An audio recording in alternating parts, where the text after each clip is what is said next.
welcome to everybody. Welcome to the Story of Home, Building Community Through Shared Memory, a JFest resource call for JCC professionals to help drive engagement with your communities on a local level, something you do every day, maximizing the JFest experience. I'm Randy Luderman. I'm Vice President, Development and Arts and Culture at JCC Association of North America.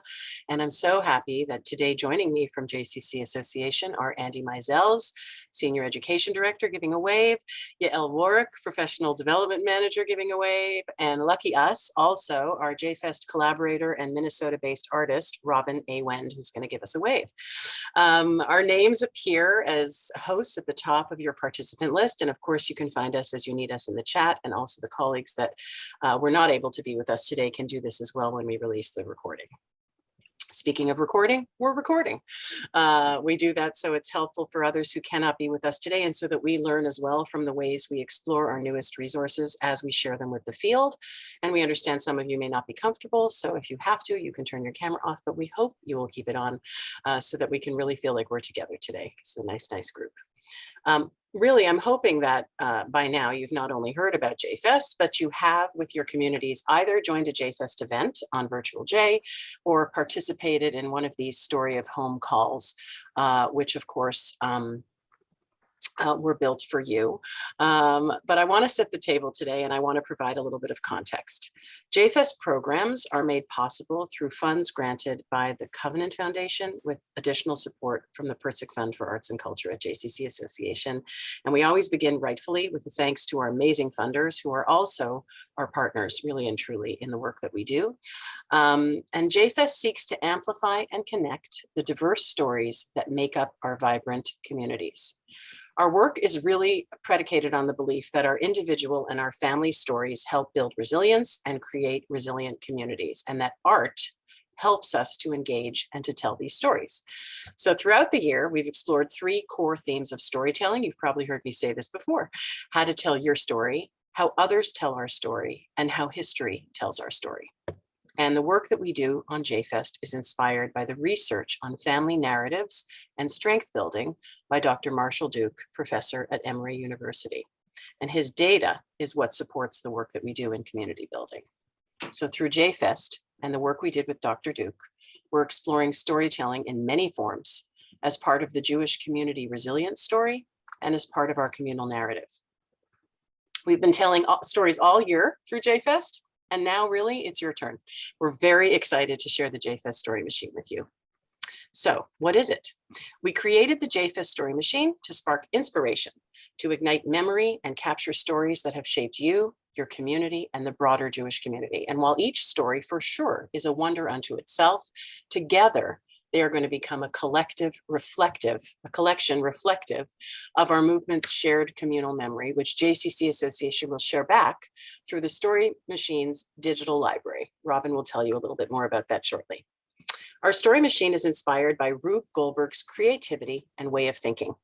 We built it with the intention of collecting community stories in true Rube fashion, through playful interaction and serendipity, inviting everyone to share and connect with one another across the globe as we discover common connections that unite us in meaningful ways.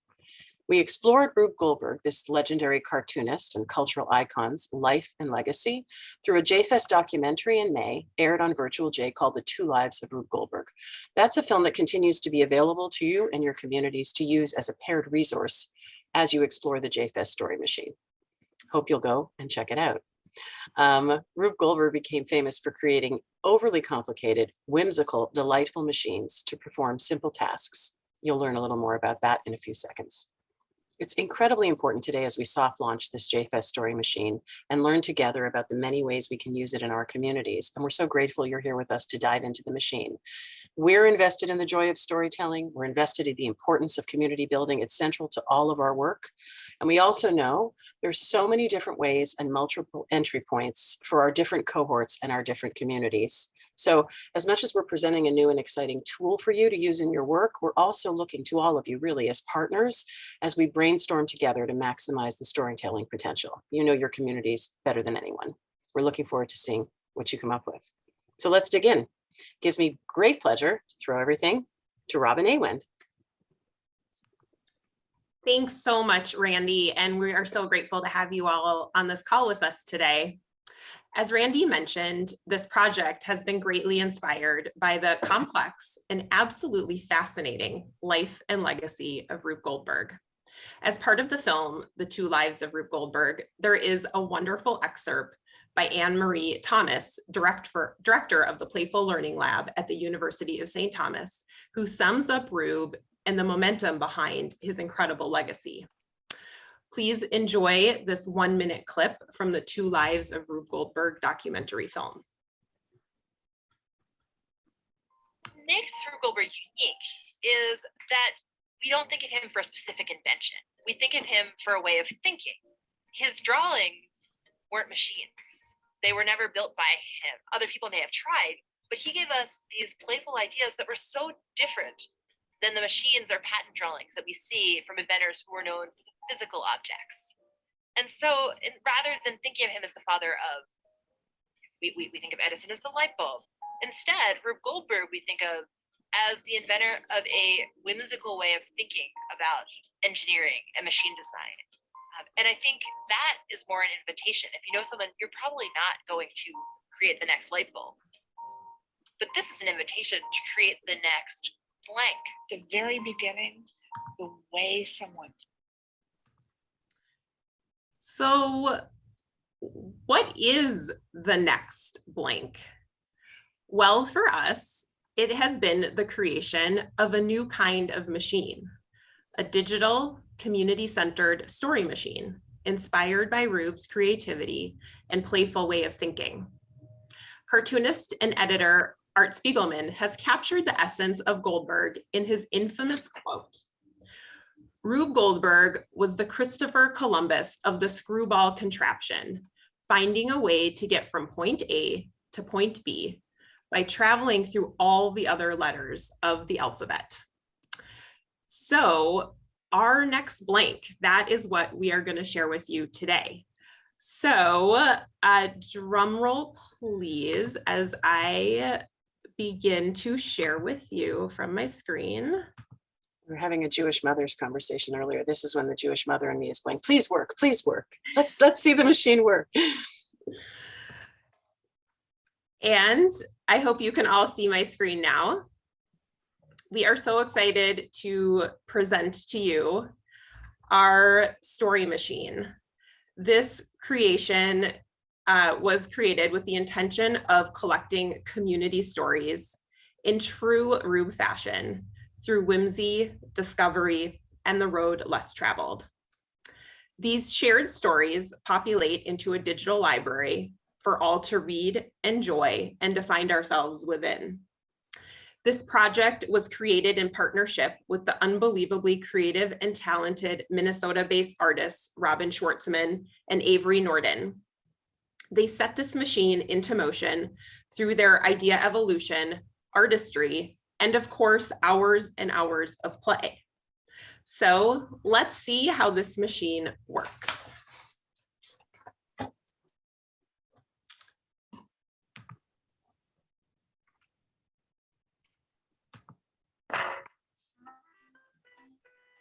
Louder, please.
Okay, so what you just saw was sort of this preview animation video of the machine, which is broken up into parts that allows people to enter the machine and create a journey that is all their own.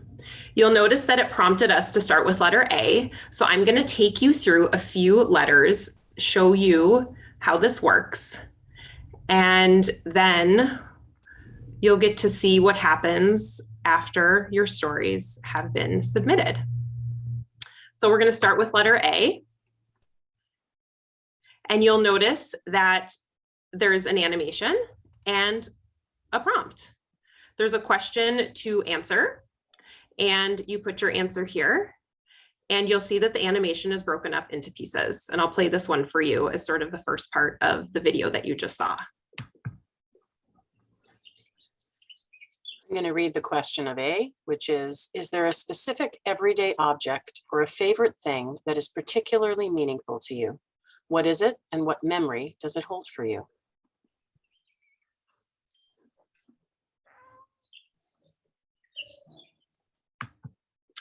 You will then get the opportunity to click and begin to think about what this question means to you. We ask for your first name and city, and you get the opportunity to then share your response. There is no word limit. And once you have inputted your information, you click submit and you move on to the next. So we X out. You may be a very linear person that loves to travel in order through the way that this is laid out, A, B, C, D, go through the letters, or you may decide, I just went to A. I'm kind of curious to see what's going to happen at I. So we're going to hop over to I.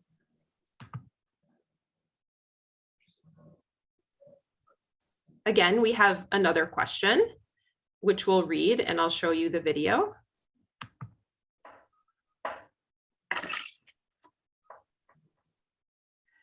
So the question for this one is, can you recall a perfect day from when you were a child? Tell us about it and what made it special for you. You will begin to notice that the objects that are featured in the animations correlate to some of the objects that are a part of the animation. So again, you'll get the chance to enter your first name and city. This will be an indicator as to whose story it is. You'll get to share your response, hit submit, and move on. So we are going to hop all the way to the end to letter S. Before you do, I just want to say one thing, Robin, which is well, we can look here as we do this. You saw the mini animation at the top, which sort of takes you through the machine, and the voyage of the machine is much like a Rube Goldberg drawing. One thing leads to another, and where Robin has taken us is the very end, where after all of these things that bump into each other and cause a surprising reaction lead to something else. It leads to the unlocking of a door with a key that unlocks the door to a library, to a hidden secret library that will become all of our libraries to share. And we'll take you there in a minute. So let's go to S and see where we are. Yep. So Randy's referring to this key. Come down. You'll have time to play in there as well at some point. So once you've completed all or some of the letters, once you've clicked on them and had your journey played, we are prompting you to share some information, because this information will offer you the opportunity to share your email. And then you will get notified when your stories that you have inputted are published to our digital library, which I'll show you in a minute. You can get there through clicking here. And this is our digital library page. And you will notice that each of these books is a volume from one of the questions that you answered. And once you hit submit, the questions go into our internal publishing house for us to process and prepare for publishing. Within a week or so, you will get notified that your story has been published, and it will look something like this. This was a perfect day. This is the one we clicked on with the camera. And so you'll see the camera here, and you can even enlarge for better viewing. And you'll hear some sound effects as you did through the machine when we were playing it for you. And we have the quote, the question that's been repeated here. And you'll start to see stories that have been populated from the community who have answered this question. You'll see people's names and cities, and you'll get a chance to read what other people have shared. And you'll get a chance to search for your name and your city as well, to see your stories and where they play into these other stories from the community.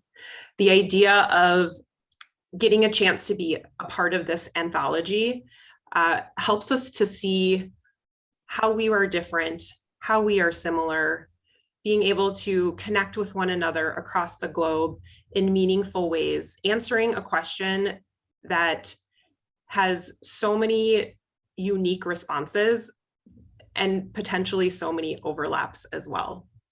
So here, I'll take you back here. So our intention to share the story machine with as many people as possible is to inspire to share their stories, to fill these books with the rich history that has allowed each of us to get from point A to point B on our unique journeys, contributing to this incredible community anthology of stories. And as Randy mentioned, in a little bit, you will get a chance to play in this machine. You will get a chance to explore, have your own journey, and to report back to us your experience. But I turn it over to Andy to take us from here. Fantastic. Okay. I'm going to jump in for one quick second and just say we're also going to have an opportunity when you go into the machine for us to have you answer. We'll answer some questions and have you ask questions, because I know that we, in the building of it over the last many months, had to ask and answer so many different questions, but we're going to be fueled by your inquiries as well. And Andy, I'd love for you to set the table for us about why this matters for us right now. Right. Well, that's exactly the question I was going to start with, because Jews ask questions. So why does this matter, and why stories, and why, under the auspices of the Jewish Community Center Association, what's so Jewish about stories? I mean, why? So we're frozen on this very adorable machine. And I also want to just give a plug, because they're too modest. If you haven't seen the movie, the documentary, go watch it, because it will make you feel good. And you will appreciate the story machine even more. And you may see them at the Oscars accepting a statue at some point, but I digress. So look at the roof, and you see a quote there: "By wisdom a house is built, and by understanding established." And you see the Hebrew words underneath it, chokhmah, for wisdom. So let's just see. And I also want to recognize, like, on the one hand, we're only a handful of people, so that's puts pressure. They ask me a question, and do I have to speak? And I don't want to speak. On the other, so you don't have to. But on the other hand, we're only a handful of people, so there's no, there's nothing to fear, and anything you say will enrich the conversation. So I'm going to see if we can have some conversation here. So does somebody want to share how they interpret that quote from Proverbs? And it's hard for me to see everybody, but you can just speak up. You don't have to raise your hand.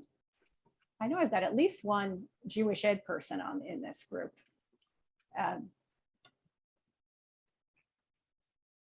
I put you on the spot, Jennifer? And maybe, if you have some relationship with this quote, or what it means to you, or how you interpret it? Sure. Let me process for a minute. I know. So I love the quote. I actually had never heard of the quote before today, so thank you for teaching me something new.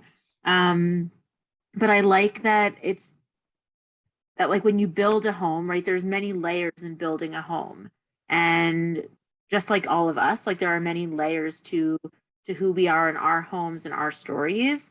And so how we we build our home, but then as we kind of live in it and learn and grow, it's when we really establish our home. Like when does the house become a home? And how can putting ourselves into like our stories kind of help, the more we put ourselves into our stories, the more we have an understanding of like our homes and our stories and the communities that carry us and lift us up. That's so beautiful. I mean, that's so beautiful. And I'm sure everyone else has an equally beautiful interpretation. I love the idea of the layers. It's almost like the stories and the staircases in the house and the quote, actually, this beautiful quote sort of offering, a structure for us to be safe, to tell our stories and to have our lives and to build our lives and our stories and to shelter those stories. We're trying to do that with the machine. So thank you. I appreciate you sharing, and I'm sorry to put you on the spot, but I'm not so sorry, because look at what a beautiful thing you said. I also wonder, I'd love to hear if people have examples of pieces of wisdom that came out of their homes. And the wisdom can be little bits of wisdom, and it can be maybe very profound bits of wisdom. And I'll let you think, and I'll share two sort of examples. In my house, there was wisdom around how you organized your kitchen. Like my grandmother did it a particular way, which meant that my mother did it a particular way, which meant that I do it a particular way. And it's not just that's because that's how they do it, but there was wisdom. I can remember my mother explaining to me, you keep the glasses above the sink, because once upon a time in Newark, New Jersey, you went and got a glass and drank some water. So you needed to have it close. I don't know how relevant that is anymore, but and so everyone in my family, that's a bit of wisdom. It wasn't just, there was wisdom. And then there was bigger pieces of wisdom. I remember my father telling me when I had been dumped by my second grade best friend, who I adored. He was a man of few words, but he said, never have just one friend. Wow. I mean, I should have learned it, but he sort of laid out for me what I maybe hadn't really figured out on my own. So those are two pieces of wisdom that I grew up with among many, many others. And I'm sure everybody here has an example of that. If somebody wants to share a little piece or a big piece or something, you learned from a parent, a grandparent, any household wisdom. We had a silly thing in my house. I wouldn't call it super wisdom, but my mother and my brother and I, by the way, never learned this lesson. But my mother and I used to say to us all the time when we were starting to build our first homes in our apartments, she would say, buy once, buy good. This was the phrase. And we bought lots and bought nothing good. Like you know what it is. You have 5 cents and you spend it on 50 things. That's what happens when you graduate. Anyway, buy once, buy good. I share it with you. Beautiful, beautiful, and simple but elegant was my mother's wisdom on dresses and everything else that I might purchase.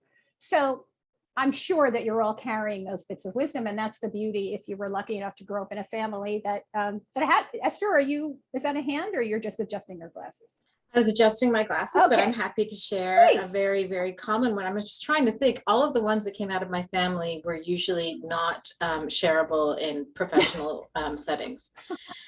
So let's say KISS, KISS. It's an old one. It's an oldie but a goodie.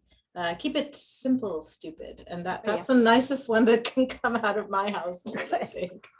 And it's a guide about not necessarily making, just being aware of when things are getting really, really complicated. Great. And in terms of this machine, it's almost like the opposite of what this machine is. So, which is like, I could talk about it later. I want to stay on topic, which is family wisdom. Right. But hit me up later. Terrific. Thank you. Thank you so much.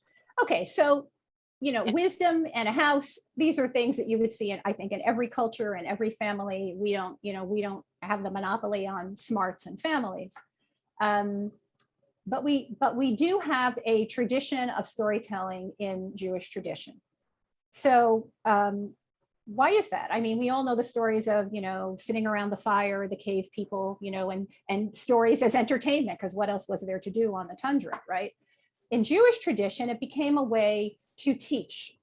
It was also a way to entertain, but also a way to teach. Proverbs, the book of Proverbs, in fact, is filled with all this wisdom, and it's filled with parables and ways to teach ethics and ways to teach morals and ways to build really good, easy examples to sort of interpret all these laws that fill up the first 5 books of the Bible, right? This is a way for us to sort of put it in words and knowledge and stories to demonstrate what we're trying to get to. And we're a people who like to tell stories. So if you go to synagogue weekly, or even once in a while, you're going to hear a story. You're going to hear a rabbi tell some story, which nothing against rabbis, but you're going to hear when you do the parsha every week, or the section of Torah that we read you're hearing a story. You're hearing the biblical stories. Your kids are coming home from Hebrew school with stories. And every great character and every great plot line, let's face it, we got some Greeks, maybe had a few original things that, we didn't adapt, but really it's all there. It all comes from that wrong religion, but greatest story ever told. I mean, really fabulous stories. So that's Andy, our tradition. Yes. I'm giving you a 2-minute call just because I promised I would. Although I could listen to you forever. No, but I want to make sure we have time to get into the machine. I want to get into the quotes too. Right. Okay. So yes, I could go on and on. That's the problem with being a teacher. You're lucky the bell doesn't ring on you. So we have a tradition of storytelling, and we have I would say a responsibility of guarding stories. And there are people who can say that much better than I. So you don't have to hear me anymore. I'm going to share with you some words on stories and storytelling from people you may have heard of. Does somebody want to read it? Even one of our team feel like reading this? Randy, why don't you give it? Oh, sorry. Yeah. Okay. Oh, yeah. The storyteller does nothing but tell the tale. He transmits what he received. He returns what was entrusted to him. His story does not begin with his own. It is fitted into the memory that is the living tradition of his people. Ellie Wiesel, Messengers of God. Thank you, Yael. Beautiful voice. So the storyteller transmits what he received and he was entrusted with. So we're, each of us in our families is being entrusted with our family tradition. My parents are gone, but I want everybody to hear, thank you for listening to crazy stories about my parents. It keeps them alive. And we want our people to hear the stories over and over. When we sit down at a Passover Seder, we are asked to think as if we ourselves were leaving Egypt, right? It's our job to keep the tradition alive because that connects our community. And I'll give you another wonderful quote that's even more weighty. Yael, you did so great. Do this one too. Oh, yes, of course. By making the Israelites a nation of storytellers, Moses helped turn them into a people bound by collective responsibility to one another, to the past and future, and to God. By framing a narrative that successive generations would make their own and teach to their children, Moses turned Jews into a nation of leaders. Rabbi Lord Jonathan Sacks. Very prolific, wonderful, the late Rabbi Lord Jonathan Sacks tells us that not only do stories keep our tradition, our stories build leadership. And that when we learn from the stories of leaders, that inspires us to potentially be great leaders. It's really pretty inspirational. So it's part of our collective tradition, our responsibility. As a great philosopher once said, tradition, right? And we'll stay away from the roof and the fiddler. We won't go there, but I'll simply say that there's so much in here, and I hope you do take the time to explore it. And I'm going to stop the screen and throw it back to Robin. I'm going to jump in for 2 seconds in the transition moment and say thank you to Andy for beginning the conversation about what's Jewish about storytelling. And we all sort of knew it in our bones, and now we heard it. And also say, because I think it's important as well, that when we think about 1.5 million people coming through the doors of a JCC each week, 1 million of them being Jewish, 500,000 not being Jewish, but the way we tell our stories is impactful not only for our community, but for our extended community. And by the way, understanding other people's stories, equally important and rich for us as we continue to build our community and strengthen our communities. So thank you for that. At the end of the call, we're going to throw a resource into the chat, which is a document we've built that incorporates much of what Andy's talked about and adds other ways that are prompts and provocatives. It's sort of our beginning jumping off place for a resource. We'll have a newer one later, but we want to make sure to give you something in your hands at the end as well. And with that, Robin, let's jump into the machine.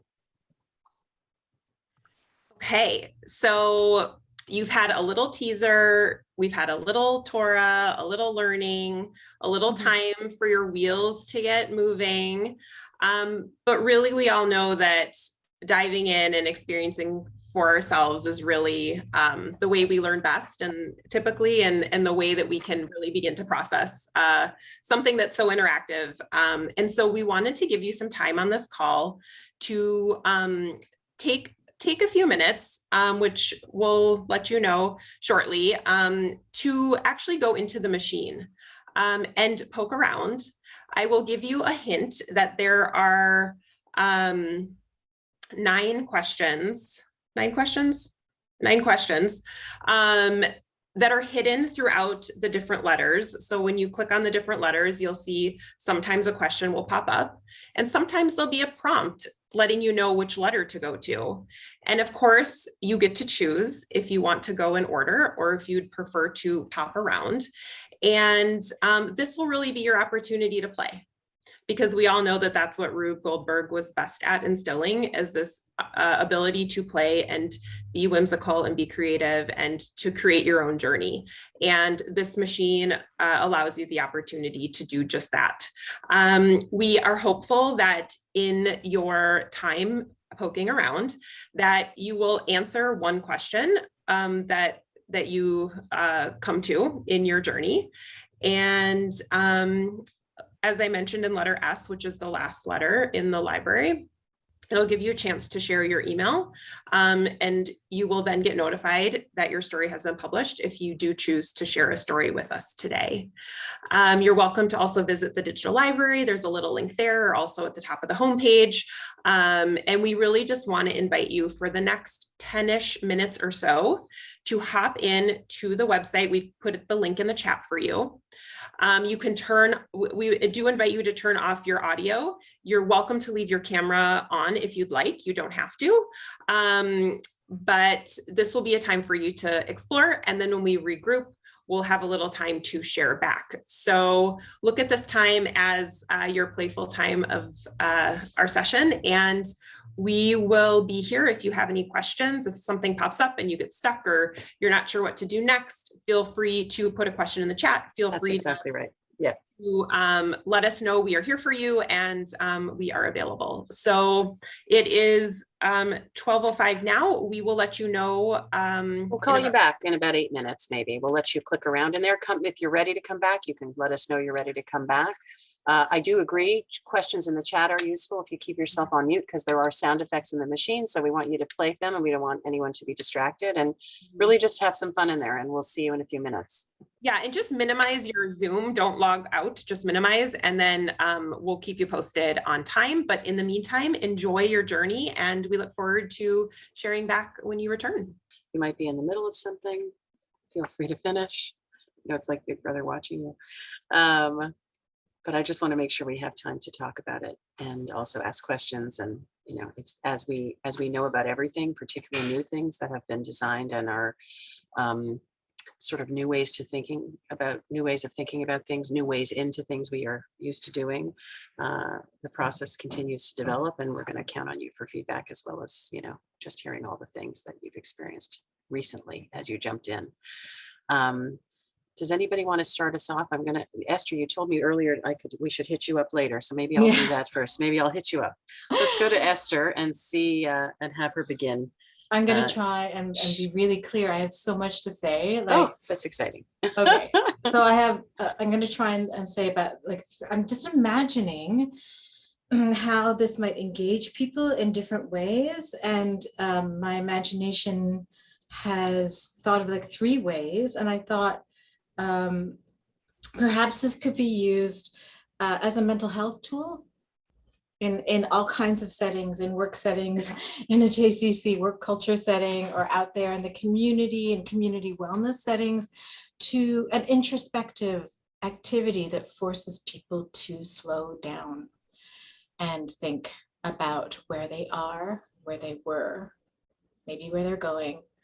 And that is in response to the digital library, which is just a huge payoff at the end. And the other thing I was thinking about is perhaps this could be used like a teacher's tool, where, you know, kids can pick and choose a prompt or a theme just from one of the questions, and to take that into the curriculum, even just from one of the questions, it could be used as a tool. That's an easy thing, as well as the video, the little video in between ones. That can just spark a whole other story that isn't necessarily a part of this story. And it encourages people to get lost, take a moment to get lost, but not in a bad way, like in a healthy way. And then I thought of something crazy, with my arts and culture brain, a big project, something like this. A podcast. I could imagine a podcast with the tellers reading their stories, or somebody else reading their stories, or somebody becoming a character from the digital library. It's the digital library part that really gets my juices going. But it's fun to play with it too. I also wonder, because there's so many people in this room that do different things at different JCCs, and I wonder if there's other ways that you guys might be thinking about this too. I mean, in terms of how to use it. Lisa, you have your hand up. We're going to stay in Toronto for a moment. I want to say also grateful for the response, Esther, and also this idea that the digital library is a payoff. I feel the same way. It's incredibly satisfying to click through those stories, and they only remain delicious because people are playing in the machine. And so while we don't need people to add, to add 9 stories, this idea that you can go in and find the two stories that mean something to you, and then have a conversation with a group of people about why those 2 stories, what was it about those 2 prompts that resonated? Why did they sort of invite you to act and to share that particular moment in that particular story? And I think that the secondary conversation around what's impacting us when we go through the machine is something I've started to think about too. So anyway. Thank you, Esther. Lisa. Hi. First of all, thank you so much for letting us play with this and for bringing this to us. So I think, like Esther, I also had, some thoughts, but I wanted to just ask a couple of questions first, if I may. They don't have to be answered right now, but just coming to this with fresh eyes, I wondered, why does it stop at the letter S? Sorry. I wondered, when you were designing it, who in your head, I can see it applied to many generations and many different audiences, but I wondered who you imagined the target audience being. With that question, my thought, I work, my portfolio is seniors, but my community work in the Jewish community, I have worked with other populations as well. And it occurs to me that it might be possible to use this as some sort of a platform for B'nai Mitzvah age students. Like, I feel like the secular bar bat mitzvah experience, which it can be very personalized and is often connected to storytelling or history in some way, whether it be a larger community piece or family narrative, or sometimes Holocaust narrative, depending on the family's history. And I wonder if there might be an opportunity for that development to happen. So that was my first question. Allowed more time. I don't want to take up too much time. I'm gonna stop you there for 1 second and just quickly sort of vaguely answer, and then we'll come back to you. I do want to hear from some other people, but I don't want you to lose that. So you're going to give me stuff later if we don't get to it. The answer to target audience is yes. And what I mean by that is we had multiple conversations about multiple entry points. So everything from, someone put it in the chat about a facilitated prompt question for seniors who couldn't work the machine themselves, but who could narrate a story and someone could add to the story so the story could be kept and preserved. We've had conversations about grandparents and grandkids doing the machine together. Andy, who works very closely with our camp department, has talked about this as a very interesting opening place for for camp training, for staff training, for staff meetings, for board meetings. So there's like, and in our resource, those kinds of sort of broad ideas are explored a little bit, and we will share that with you. Yael, you can pop that in if you want, just so people can grab it and they know they have it. I'm seeing Sierra, you said we've talked about doing a storytelling event with PJ Library seniors where the kids are, exactly. So that's very interesting as well. Any other responses while we're here, and Lisa will come back to you for sure. As you were in the machine, that either question about the experience or a thought about how it might be useful to you. Amy. Hi. Hi. I just want to say, well, first I wanted to say congratulations. This is very impressive. I mean, I think this is a very impressive tool that you all have launched. So thank you very much for that. I had one like logistical piece of feedback, and also a thought about how it could be used. After I submitted a story and went to S and put my name and email in, I hit submit, and I was a lot of times when you fill out a form, you expect something to come up that says thank you for your submission. And after I looked at it for more than a second, I realized that that was in that little rectangle, but it took me looking at it for a little bit longer to realize that that had changed, because nothing really had changed about it. And I first thought, oh, I wonder if that actually went through. And I think that's just, a sign of, in today's world, no one needs, including me. Yep.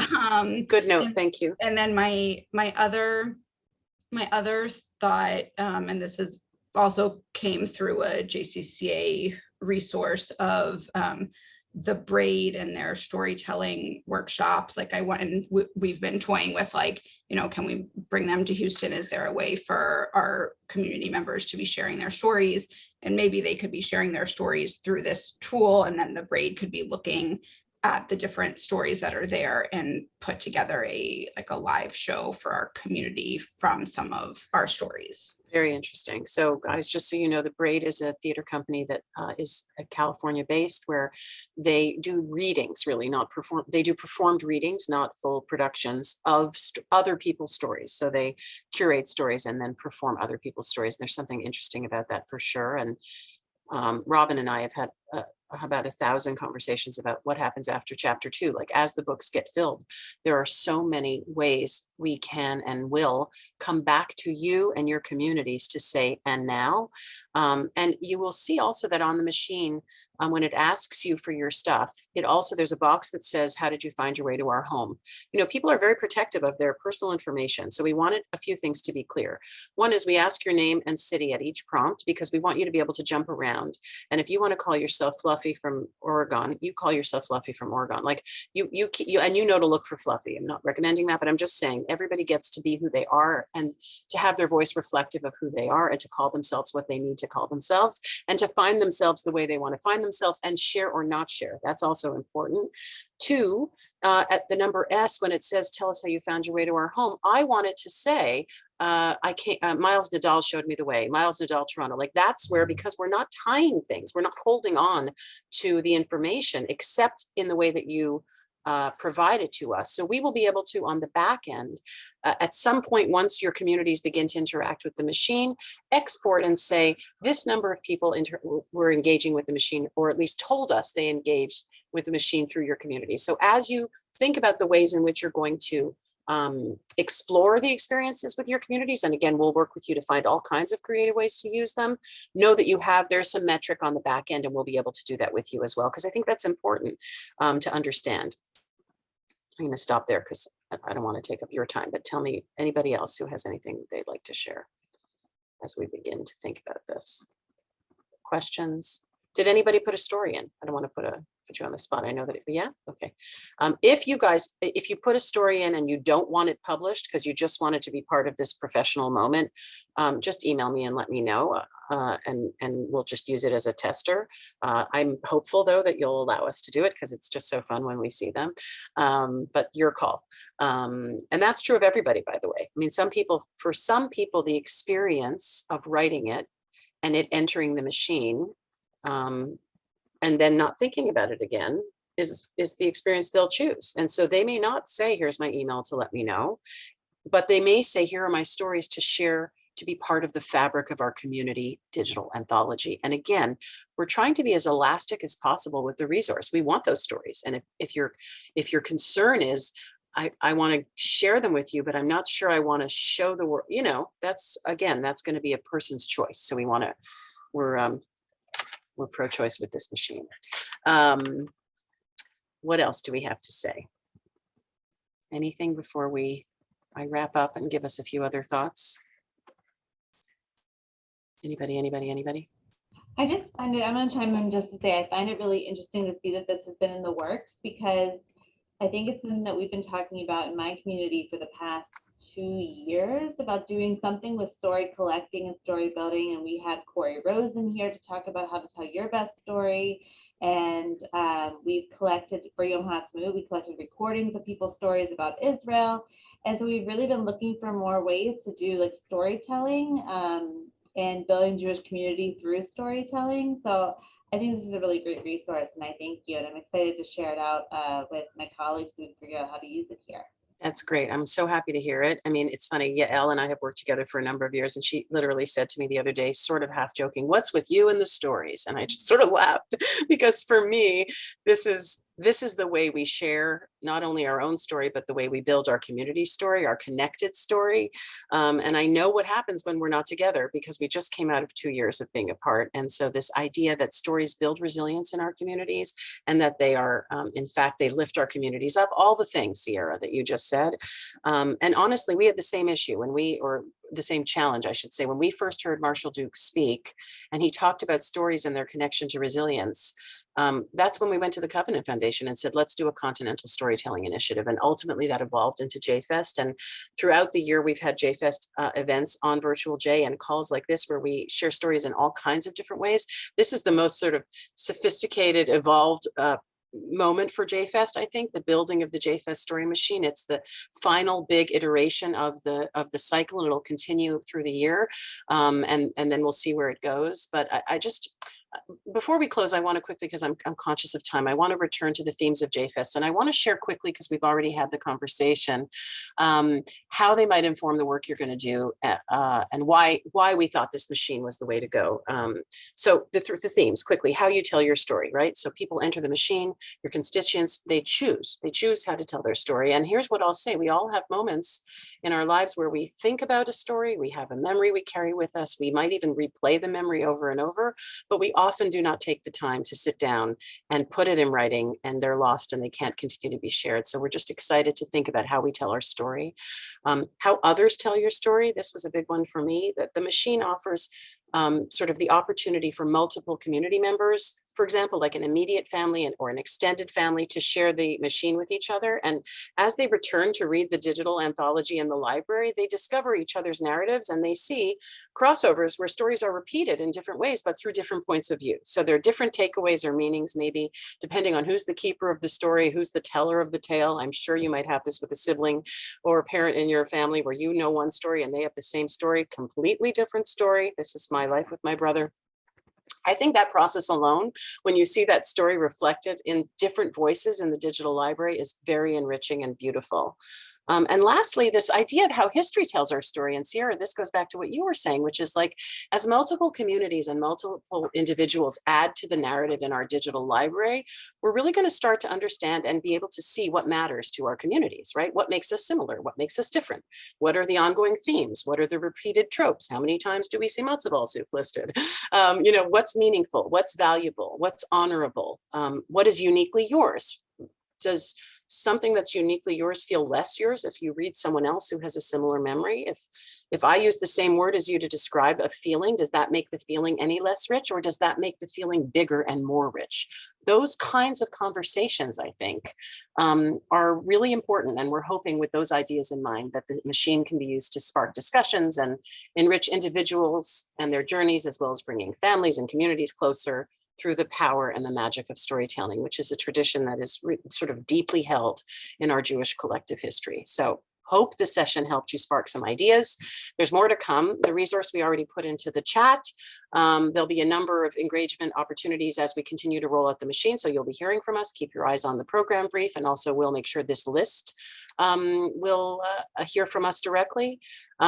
Obviously, one-on-one, you can reach us. Our emails will be thrown into the chat, and you'll get an email again. So you'll hear from us to know that your stories were added to the digital library and that the news and resources page has been updated, because that resource that we built, we'll add to it after today. We'll incorporate some of our ideas from this call, and we'll upload a new version of the resource page. I don't know if we have to go back to the machine, but you'll know that there is a tab on the machine, news and resources. And that tab is where you'll find all the updated press, all the updated resources. And at the bottom, thank you, if you scroll down, you will see that all of the JFest resources from earlier this year, which are other ways to share stories. So not everybody learns and not everybody is prompted or excited in the same way. There are multiple ways in. And so I encourage you to click through that part of the website and pull whatever works for your community in support of what you're doing in terms of storytelling. Obviously, there's an FAQ page, that's self-explanatory, and there's a contact us page. Here it is. You can find us. We encourage all of your folks to be in touch with us. And if we hear from someone from your community who needs to hear directly from you, we will make that connection. Our marketing department is also going to put together a social media toolkit, which they will share out with the big launch, which will happen, I think, on Monday, although this is live now. And I just am so grateful that you were here with us today. We were hoping for a first small, wonderful, rich group, and that's what you've been for us. Please invite your communities, your friends, your neighbors to add to the Story Machine. And thank you for all you do to strengthen North America Jewish life. Extra thanks to my colleagues and partners, because we have really learned through our work at JFest that knowing our family stories builds resilience, and that knowing and sharing our community stories builds stronger community. And that's the business we're in. So I'm going to leave you with a quote from a beautiful article by Rabbi Sharon Brous, which we'll share in the chat as well. She says, and I quote, "Religious communities need these shared stories. They are the driver for the purpose of the community from generation to generation. These stories are how communities dream of something bigger and better." So I'm really grateful you were here with us. Thank you for dreaming with us today. Shout out to Robin, to Andy and Yael, and of course, Robin Schwartzman and Avery Norton for the build of this crazy machine. And see you in the stories. Thanks everybody.